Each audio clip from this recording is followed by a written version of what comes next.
Smartcast, o podcast das novas ideias. Olá, seja muito bem-vindo ao Smartcast, o podcast das novas ideias. Um espaço para você que gosta de inovação e de acompanhar tendências que vêm mexendo com o nosso dia a dia. Sou Daniel Simões, empresário e curioso, e vou acompanhar você nessa empreitada. Nessa nossa primeira edição, o tema será coworking e as novas maneiras de nos relacionarmos com o ambiente de trabalho. Seja cada vez mais smart e vem comigo. Coworking é um modelo de trabalho que se baseia em networking e autogestão. É basicamente um ambiente compartilhado com outros profissionais que não necessariamente atuam na mesma área que você. É ideal para quem busca autonomia, economizando um pouco, já que o espaço do coworking sai mais barato que uma sala empresarial e ainda oferece a chance de construir uma rede de serviços poderosa por meio da conexão com outras pessoas. A ideia de coworking surgiu em 2005 nos Estados Unidos e já em 2008 tivemos a primeira experiência no Brasil. De acordo com o censo realizado pela Coworking Brasil, em 2018, mais de 200 mil pessoas já são atendidas por esses espaços em todos os estados do Brasil. É muita gente, né? E sabe outra coisa? A popularização dos coworks no Brasil só aumenta. Ainda de acordo com o censo, o crescimento de 2017 para 2018 foi de 48%, chegando a um total de 1.194 espaços conhecidos. Isso com todas as variações de tamanho, localizações e estilos. Há coworks de 50 metros quadrados e outros com 5.000, por exemplo. Quer mais números? Então preste atenção nesses. São 127 milhões de reais movimentados, 88 mil estações de trabalho disponíveis no Brasil e 7 mil empregos gerados diretamente pelos coworkings. Não é pouca coisa. E aqui no Ceará, o crescimento segue a mesma linha. Atualmente, temos 37 coworkings no estado e destes, 34 estão em Fortaleza. Acaba sendo a mesma lógica que ocorre no restante do país, onde 51 dos espaços estão localizados nas capitais. Sobre o perfil dos coworkings no Brasil, podemos dizer que uma tendência forte é a de empresas que estão em outros segmentos, a exemplo de cafeterias e barzinhos, começam a abrir seus espaços para esse mercado. Um dado interessante é que 75% dos coworkings possuem espaço multidisciplinar, não tendo preferência por algum segmento específico. Outros 12% estão relacionados à indústria criativa e 5% ao setor de TI e tecnologia. Os serviços oferecidos são os mais diversos possíveis, abrangendo as necessidades e flexibilidade de um espaço empresarial como qualquer outro. A popularização do coworking abre espaço para uma pluralidade de estilos, não havendo exatamente um ideal, mas sempre um local que seja mais e mais a cara de seus proprietários. Personalidade, essa é a palavra. Existe também um padrão de quem frequenta e geralmente opta por coworkings, que são pessoas ou empresas de até 3 pessoas e de 3 a 6 pessoas. O percentual de quem procura individualmente é de 17%, enquanto o de empresas com até 3 pessoas é de 40% e o de empresas de 3 a 6 pessoas de 18%. Falando ainda sobre o perfil de quem procura coworkings, o tempo médio de permanência dos usuários varia bastante. Por ser um espaço adaptado ao perfil de cada consumidor, o uso das estações de trabalho e o tempo de contrato são bem flexíveis. Isso nos diz um pouco sobre a rotatividade do local e de como as demandas das pessoas que optam pelo coworking são maleáveis. Daí, optarem por um espaço que não precise necessariamente de um contrato caríssimo por vários meses, que algumas vezes exige uma fidelidade que o contratante não deseja ter. E para falarmos sobre esse assunto, convidamos aqui Igor Ari Joaçaba, arquiteto, empreendedor, futurista e CEO da Elephant Coworking, a maior rede de espaços de coworking nacional. Tudo bom, Igor? Tudo bom, Daniel. Obrigado pelo convite. É um prazer estar aqui com você, Igor. A gente que já bateu muito sobre esse assunto e a gente está aqui inaugurando o nosso primeiro Smartcast. E aí, Igor, que faz bem à vontade para a gente bater um papo aqui e conversar sobre algumas coisas que estão mudando aí nosso setor, nosso mercado de forma geral. Vamos lá. Bom, a primeira pergunta é o seguinte: depois desse boom de espaço de coworking no Brasil e no mundo, como é que você vê o momento atual do mercado? Pô, excelente pergunta, né? A gente está numa fase de transição, né? De que o mercado de coworking está numa fase de maturidade, né? Onde as principais operadores, espaços de coworking, né? Conseguiram, os pioneiros, né? Alguns deles não conseguiram esperar, né, o momento da virada de mercado, né, chegar, mas os que conseguiram chegar, né, chegar lá, acredito que estão se posicionando, estão começando a ter espaços mais bem projetados, mais lucrativos, espaços cada vez maiores. E mundialmente, né, a gente já vem acompanhando grandes empresas como a WeWork, né, que é uma rede global, né, de espaço que já está em vários lugares do mundo. Aí, enfim, já uma empresa que tem valuation acima de 40 bilhões de dólares. Né? Bilhões? Isso. Spaces também do grupo Regus, que também uma outra rede que cresce demais. Os Estados Unidos tem muitas redes crescendo, também aí já chegando aí nos seus valuation de 100 milhões de dólares. E assim, você começa a ver umas 10, 15 marcas já mundialmente se posicionando na China, né? Tem muitas grandes também. Então aqui no Brasil a gente começa a ver o movimento de algumas marcas se posicionando, né? Alguns espaços realmente conseguindo sair do início, né? Eu digo que o coworking tradicionalmente ele nasceu, né, pegando os early adopters, as primeiras pessoas que chegavam para curtiam esse modelo colaborativo, mas depois não conseguiu se sustentar tão bem pela fragilidade que os espaços pequenos tinham de serviços e de qualidade de serviço, né, de operação. Né, os espaços muitas vezes com escala pequena, né, você não conseguia ter uma comunidade realmente forte, né, e pudesse realmente gerar valor de negócio para quem estava lá. E tinha um número 2 de problemas, né, deles. Tratavam o espaço como projetos imobiliários. Né? Esse modelo é um modelo muito baseado no serviço, né, e não num modelo de locação. Né? E número 3, os fundadores geralmente não estavam focados 100% no negócio. Então, hoje a gente já encontra uma curva de maturidade onde esses problemas começam a ser resolvidos, grandes espaços passam a ser projetados, né? E realmente oferecendo para o mercado, não só para os pequenos, mas para grandes empresas, excelentes soluções de espaço. Né? Era isso que eu ia perguntar. Você falou aí de pequenos empreendedores e grandes empresas. Como é que funciona isso hoje? Quem é hoje mais ou menos o perfil de quem procura um coworking? Quem é o cara que bate lá na Elefantes? Diga, eu quero um espaço aqui. A gente sabe, por exemplo, já estive lá na sua empresa e vejo, por exemplo, que uma das coisas que vocês oferecem é, por exemplo, o endereço fiscal.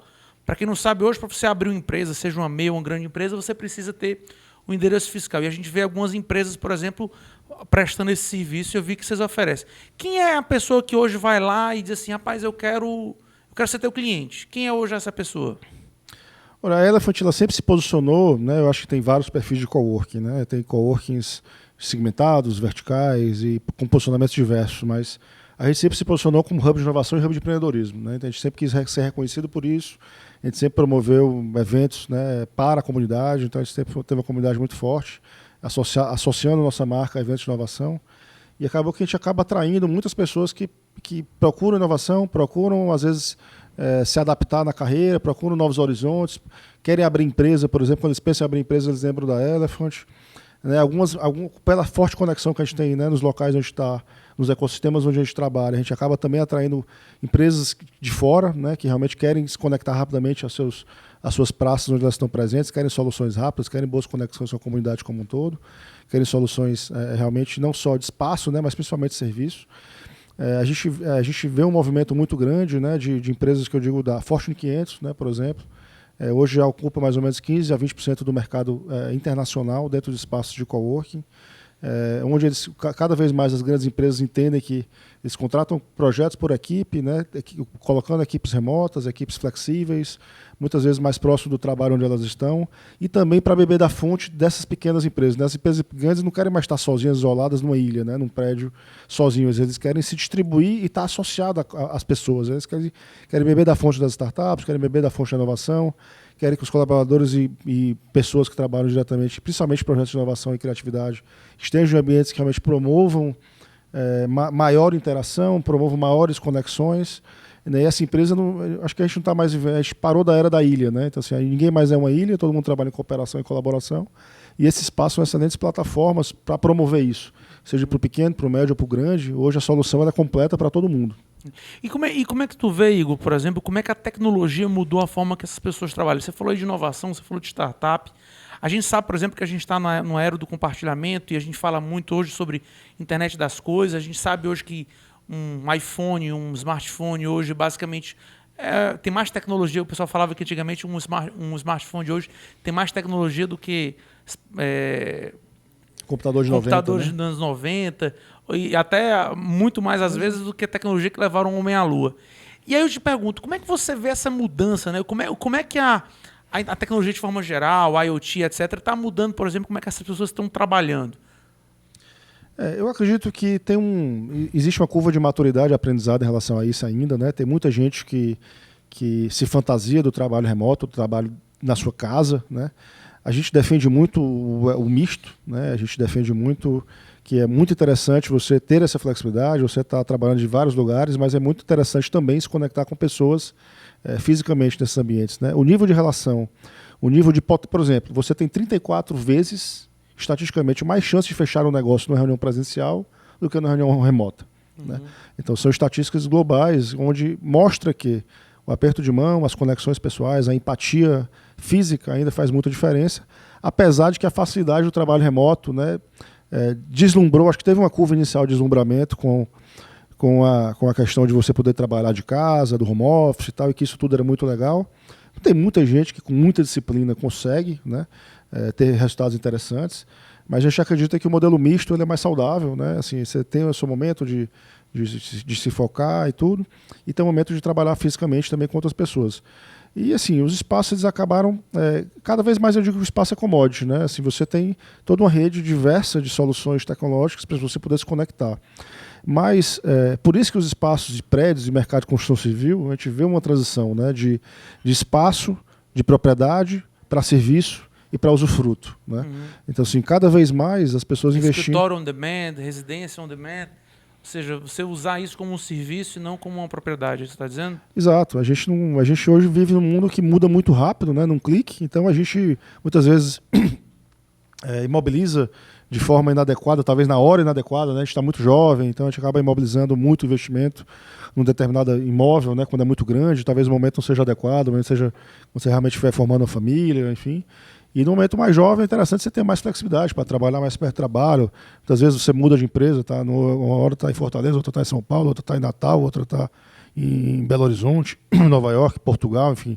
Eu vejo todo dia muitos clientes nossos mudando de país, praticamente toda semana um cliente está mudando de país aqui. Essa era uma outra pergunta. Dentro das pessoas que são usuárias hoje do coworking, você já percebe essa geração de cosmopolita, essas pessoas fazendo mudança? Porque muito se fala, por exemplo, que a geração Y, né, os millennials, eles não têm tanto apego ao emprego como a gente tinha em outras épocas. Você consegue perceber isso, que as pessoas elas se mudam hoje muito mais do que em outras épocas? A velocidade da mudança ela é muito maior, né? Assim, eu acho que o nível de conectividade das plataformas, o trabalho remoto, não tem uma bala de prata, né? Uma coisa única que fez as pessoas fizerem isso, mas quando você junta a tecnologia, quando você junta o tipo de trabalho, a aceitação social, a família, está todo mundo trabalhando ali na sua vertical muitas vezes, né? A facilidade de voos, de conexões, né, para o mundo inteiro, então você tem a facilidade maior de se conectar mais facilmente, de forma cada vez mais barata, né? Então, eu acredito que tudo isso fez com que o movimento migratório acontecesse, principalmente também pela verticalização de segmentos. Né? Hoje você está no mercado global, então os países também têm se especializado em algumas coisas. Então, quando você quer trabalhar num determinado segmento, às vezes você não tem competitividade de ficar numa determinada cidade. Você tem que ir para a cidade onde é o polo. Né? Mercado financeiro, dificilmente você não vai estar numa capital global se você evoluir muito a sua carreira. Você não vai conseguir evoluir muito a sua carreira no mercado financeiro se você não estiver em Nova York, Londres, São Paulo, Singapura, ou alguma cidade dessa global. Você vai chegar no limite e você não consegue mais crescer. Né? Então você muitas vezes precisa migrar mesmo para algum grande polo de segmentações, como existe polo de inteligência artificial, como existem ecossistemas. Cada ecossistema hoje ele vai se especializando. Você começa a ter uma movimentação, né, de verticais, né, e onde cada cidade começa a entender as suas vocações para o futuro e se posicionar como isso para atrair realmente talentos, manter seus talentos e ter uma competitividade global. Né? Como é que você vê, por exemplo, que o movimento desses coworks pode influenciar no mercado imobiliário do ponto de vista, por exemplo, de salas comerciais? Recentemente a gente esteve em Nova York, no começo desse ano, e uma coisa curiosa, você até citou o caso do WeWork, e eu descobri que na época que eu fui, existiam 52 WeWorks na ilha, né? Só na ilha de Manhattan. E aí uma coisa curiosíssima é porque fora o WeWork existiam muitas outras. E diferente um pouco do que eu particularmente vi aqui em Fortaleza, eu vi empresas inteiras, né, com estruturas trabalhando dentro dos WeWorks e de outras operações. E uma coisa interessante também, eu visitei uma operação do WeWork no sul da ilha, que eles tinham uma operação de co-living também, com a marca do We Live deles. Sim. E a gente percebia já muita gente morando e trabalhando no mesmo local. Você percebe que isso é uma tendência? Isso é viável no Brasil, no seu entendimento? Existe uma curva e uma vontade muito grande, né, da comunidade, digo, da comunidade inovadora, né, da geração Y, uma curiosidade gigantesca pelo co-living, né? As pessoas têm hoje uma relação com o social, com a conectividade, com pessoas, né, muito grande. Então, assim, toda vez que a gente né, mesmo já ventilou operar alguns projetos, construir alguns projetos, assim, a demanda sempre é muito grande e a gente acabou não entrando por uma série de motivos, mas nunca, assim, digamos, mercadológico, né? Acho que o mercado já tem uma geração jovem aí, muitas vezes, querendo morar de forma independente, mas muitas vezes não é nem um valor, assim, né? Geralmente não é... Cada vez é menos barato. A diferença de preço ela é cada vez mais igualitária. Assim, quando você vai analisar morar sozinho num apartamento de 45 metros quadrados e morar num co-living de 15, o custo vai ser similar porque existem os serviços acoplados do co-living, mas existe ali um benefício muito grande, uma intenção de morar de forma colaborativa, né? De estar conectado com outras pessoas, de ficar compartilhando vida com outras pessoas e você sair do isolamento, né? Então, a própria proposta dos co-livings é muito de você não viver de forma sozinha.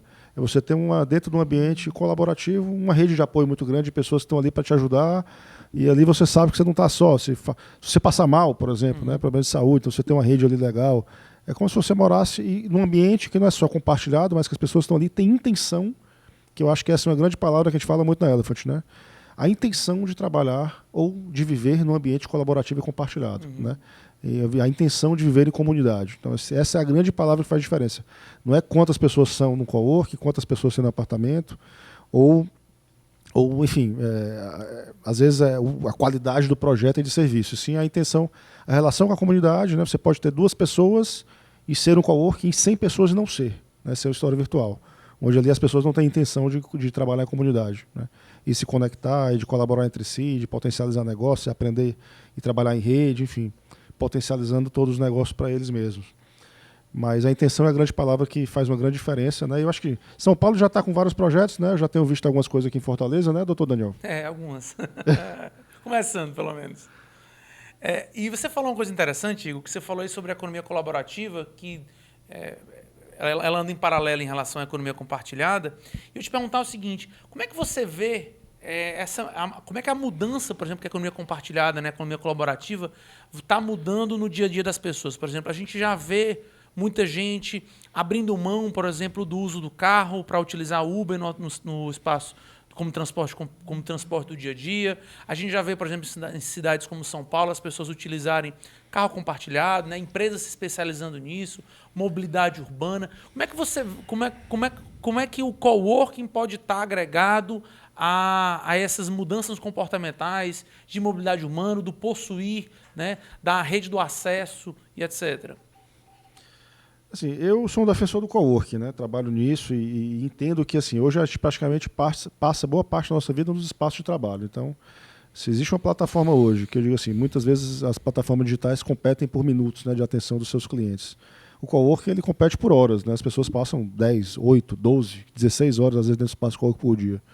Então ela é uma plataforma, né? E ela cria e potencializa muitos negócios de rede dentro de uma cidade, né? Ela cria conteúdos, né? Então potencializando um senso de comunidade legal no ambiente de negócios da cidade. Ela faz a cidade ser mais inteligente, né? Nesse sentido de ter prédios mais eficientes, mais compartilhados, mais colaborativos, fortalecendo o ecossistema, né? Quanto mais coworkings você vai encontrar na cidade, espaços maiores, possivelmente aquele ecossistema é mais forte, né, em termos de inovação e atração de talentos e manutenção de talentos, né, onde empresas grandes que vêm de fora encontram a infraestrutura adequada, né, por exemplo, aqui em Fortaleza há pouco tempo a gente recebeu uma rede global de hotéis, né, há pouco tempo ela passou aqui dentro do nosso escritório, mas já não conseguiu ficar porque a nossa menor operação é de Fortaleza. Então, a gente não conseguia nem manter eles dentro da empresa porque eles cresciam 15 pessoas por mês, né. A gente precisava ter um espaço de 400, 500 posições que em Fortaleza a gente ainda não tem, está com 2 projetos, mas ainda não tem. Então, assim, esses espaços inteligentes também atraem empresas de fora, dão melhor qualidade de comodidade e serviço para todas elas, serem mais eficientes nos seus mercados e também impactam muito na educação local empreendedora, né? Assim, a gente promove 2, 3 eventos semanais, por exemplo. Imagina 200 espaços promovendo 3 eventos semanais. São 600 eventos semanais acontecendo de empreendedorismo na cidade impulsionando a comunidade, o conteúdo e tudo isso, né? Te impressionou, por exemplo, essa cabeça aberta do fortalezense, do cearense? Porque, por exemplo, você que é um dos pioneiros nessa questão de coworking aqui no Ceará, quando você começou a falar de coworking aqui alguns anos atrás, se parecia uma coisa meio... Quando se falava de inovação, né, coisas disruptivas, coisas muito inovadoras, a gente acha que às vezes é modinha, é uma coisa que veio para ser moda, como eu mesmo disse. O que você tem a me dizer sobre isso? Coworking é moda ou coworking é uma coisa que veio para ficar, não só em Fortaleza, como no resto do mundo? Acho que, como você falou na pergunta passada, né, a gente está numa era de usufruto e, né, e de serviço, e muito menos do que uma era de propriedade, né, e de utilização e manutenção dessas grandes coisas que cada vez menos as pessoas jovens querem, né? Então, todas as tendências apontam, né, e você também analisa dados, né, que o mercado é crescente de todas as áreas, né? Coworking está crescendo aqui em Fortaleza? O coworking continua crescendo, a demanda está gigantesca, assim, só aumenta. Eu não consigo atender a demanda que tem hoje com o nosso espaço, né? Você não consegue atender a demanda? Não consigo atender. Isso é um excelente problema, né? Excelente. Eu estou com 2 projetos grandes aí, um de 5.000 metros, outro de 3.000 metros. Enfim, fazendo parcerias também com outros prédios bem legais, inovadores aí, que a gente também pode operar em conjunto. Mas a gente não consegue atender a demanda, virou a chave muito rápido, né? Cada vez mais, principalmente vindo das empresas grandes, né? As empresas grandes cada vez procurando 30 posições, 50 posições de trabalho, e isso os coworkings pequenos geralmente não conseguem atender, né? Então isso é uma curva que, assim, não só aqui, né, mas no mundo inteiro, estatisticamente, dados de todos os segmentos, né? Eu acho que a gente está vivendo uma era de usufruto total e de acessibilidade total. Então, eu acho que não tem mais volta, né? O nosso futuro aí, ele é um futuro que eu vejo como um futuro muito legal, porque as pessoas, o acesso diminui muito o custo, então dá muito mais oportunidade de pessoas que, antigamente, para ser empreendedor, né, tinha que juntar o recurso, ter família, que tinha estrutura, etc. E hoje em dia você consegue abrir a empresa ali de uma forma muito, muito mais barata, muito mais rápida, já está conectado com um network muito legal e rapidamente conseguindo tracionar o seu negócio, né? Isso dá mais oportunidades para mais gente, mais oportunidades para inovação, para distribuição de renda, traz mais competitividade para o mercado como um todo, né? E mais inovação também. Bom, Igor, obrigado aqui pela presença no nosso Smartcast. Esse é nosso programa piloto, você foi nosso primeiro entrevistado. E queria agradecer pela sua presença e dar parabéns pelo espírito empreendedor, futurista, né? E bom saber que a gente tem realmente pessoas que estão pensando algo novo, né? Tendo novas ideias. A gente está crescendo a todo dia, queria agradecer o convite, né? A gente realmente tem ambições bem grandes, trazer bons projetos para o Ceará, mas levar a nossa empresa para o mundo, levar a marca do Ceará para o mundo também. E, enfim, queria convidar todos a visitar Elefante Coworking, ali na Aldeota, Barbosa de Freitas, pertinho da Praça das Plantas. Lá é um espaço aberto, é só chegar e conhecer lá o espaço e ver que produtos, de que forma a gente pode ajudar vocês. Aí eu digo que a Elephant, muito mais do que o espaço, ela é uma plataforma de ajudar empreendedores a crescerem, né? Hoje a gente tem todos os tipos de produto, programas de inovação, programa de aceleração de startups, consultorias de inovação também, além de todas as soluções de espaço físico, né? Abertura de empresa. Enfim, tudo que vocês precisarem podem contar com a gente. Bom, Igor, obrigado. Bom, o Smartcast, o podcast das Novas Ideias, fica por aqui. Se você gostou do que ouviu e quer continuar a conversar conosco, entre em contato através do e-mail smartcast@jsmart.com.br e a gente quer saber o que você achou da nossa conversa e se tem sugestões de temas que podemos abordar nas próximas edições. Esse espaço Smart é seu. Até a próxima. Muito obrigado.